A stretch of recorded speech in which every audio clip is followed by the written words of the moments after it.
Hey pickleballers, Craig and Eddie back here at Northside Park to talk pickleball for the beginner. This will be our last episode of this particular series. I know last time we talked a bit about scorekeeping, and I hope that wasn't too confusing for you.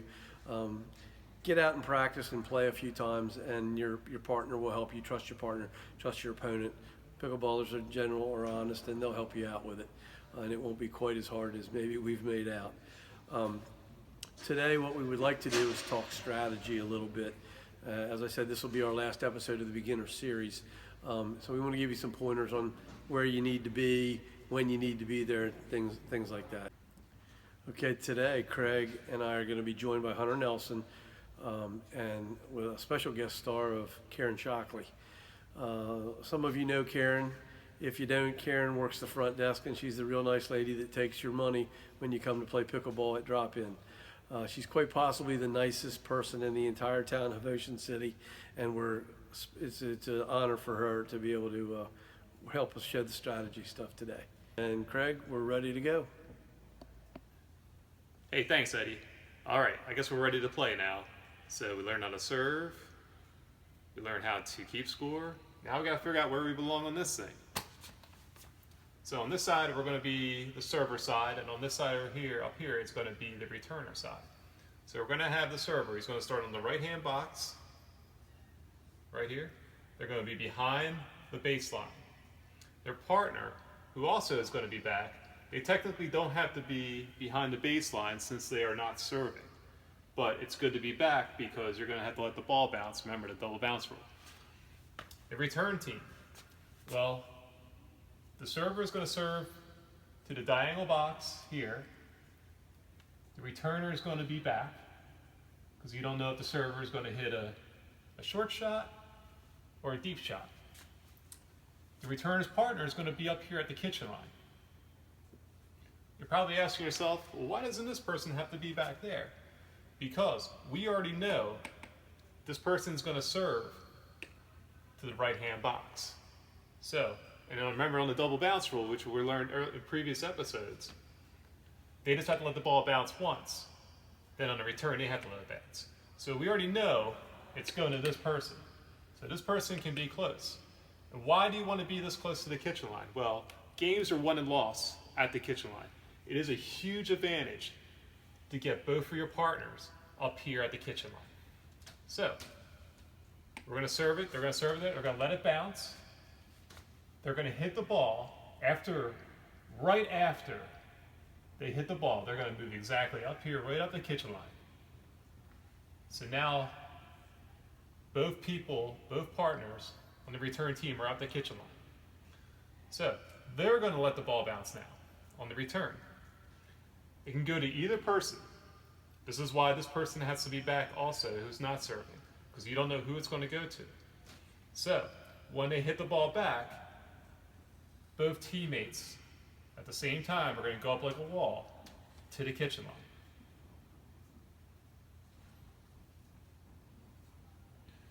Now you got to remember, when you're the serving team, you want to move up to the kitchen line. Some people have a tendency to hang back here, and the return team has a huge advantage because they're at the kitchen line and they're just going to be smacking the ball down at all times. And it's going to be very hard to return, it's going to be very hard to score points.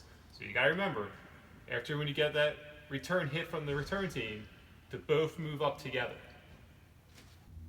Okay, now we're going to do a different scenario. We're going to still have the same lineup. This is still going to be the serving team. This is going to be the return team. Here's going to be the server. This is going to be the returner right here.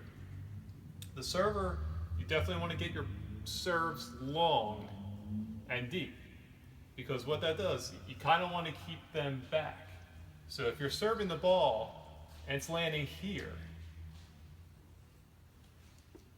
then they're already much closer to the kitchen line. They're going to return it, and they're already going to be here. All right, so now we're going to focus more on the returners right now. So we're still going to the same lineup. We're still going to have, this is going to be the serving side, this is going to be returning side. The server is going to hit the ball to the returner. The returner is going to hit the ball short. They're going to hit the ball like right around here. Which you really don't want to do, because what that does, it already forces these guys already up at the kitchen line.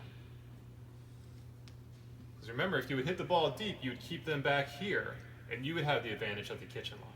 So it's very important to get your returns deep. You do not want to hit them short. You want to get them deep. And when I mean deep here, you want to place the ball right around here.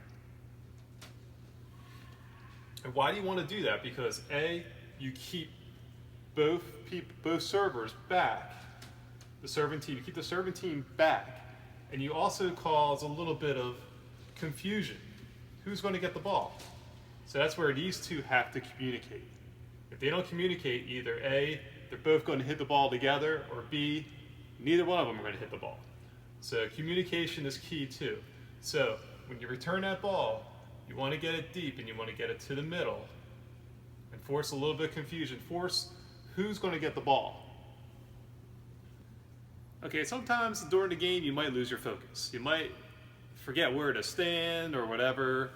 So it's up to your partner to kind of remind you sometimes, and it happens a lot. So on this side we're going to have the serving team. On this side up here we're going to have the return team. Well, what's wrong with this picture right here? This person's in the wrong spot. So if this person's serving, remember, if you're the serving team, both people should be back. Because what's going to happen is they're going to serve it. If you're up here, if they were smart, they would hit the ball right to you and force you to hit in the air, which is illegal because of the double bounce rule. So, I'm going to take this person, remind them to come back here, and on the return side, yeah, both people are back. Well, they don't need it. Both people don't need it back.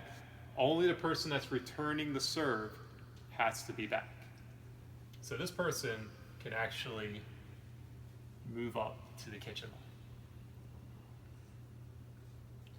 This happens a lot more than what you think. So it happens a lot during pickleball. Sometimes you just gotta keep track of your partner can just keep track of you. But either way, it's good to have somebody there to kind of remind you of everything that's going on. Okay, now we have a few demonstrations of what we just explained on the board. As you can see in this demonstration, the return team advances to the kitchen line while the serving team remains at the baseline. The return team has a huge advantage at being at the kitchen line. In this demonstration, we see the serving team doing the correct thing after the second bounce. They come up together to the kitchen line.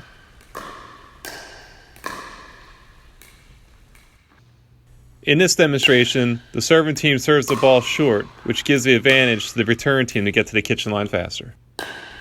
In this demonstration, the return team returns the ball short, which gives the advantage to the serving team to get to the kitchen line faster.